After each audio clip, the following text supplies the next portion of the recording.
बच्या विद्यार्थी आज आपल्या समोर 5वी बच्या विद्यार्थ्यांनी विरामचिन्ह सादर करीत आहे. असा मी वाक्य शेवटी असतो मी, माझ्याशिवाय वाक्याला नाही विराम, वाक्याची पूर्तता करणार आहे मी पूर्णविराम, मी शाळेत जाते. धन्यवाद. असा मी वाक्याचा तपशील पडतो मी का, माझ्यामुळे वाक्याला पूर्ण मिळते माहिती. सभेस पुढील प्राणी उपस्थित होते, मोर, लांडगा, हरिण. धन्यवाद.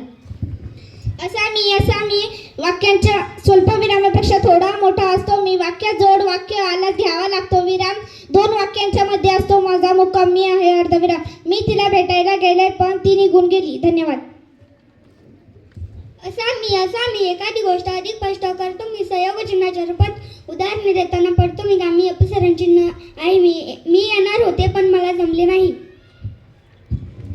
असा मी एखाद्या शब्दावर जोर देताना किंवा दुसऱ्यांचे मत सांगताना पडतो मी का, मी एकेरी अवतरण चिन्ह आहे मी, गांधीजींनी चलो जाओ ही घोषणा दिली. नंबर 2 हस्ताक्षर सुधारणे महत्त्वाचे असते असे शिक्षक म्हणाले. धन्यवाद.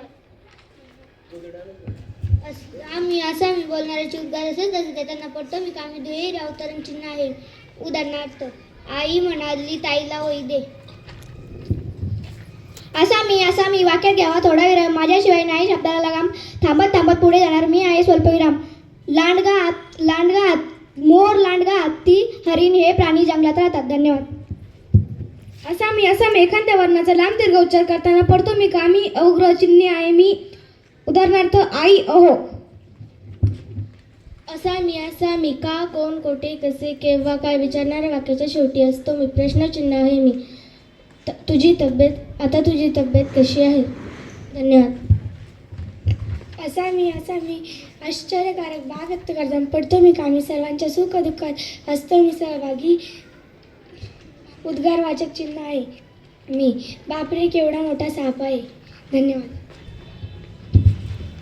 असा मी एखादा लायरायला शब्द लिहिण्यासाठीची खूण वापरताना उपयोगी पडतो मी, काकपद चिन्ह आहे मी क्रिकेट खेळते. असा मी 2 समान शब्द किंवा पर्यायी शब्द लिहिताना पडतो मी का, मी वाक्यात किंवा ओळीत शेवटचा शब्द अपुराच राहतो तेव्हा तिथे असतो मी, संयोग चिन्ह आहे मी आणि माझा मित्र शाळेसमोर खेळत होतो. माता पिता.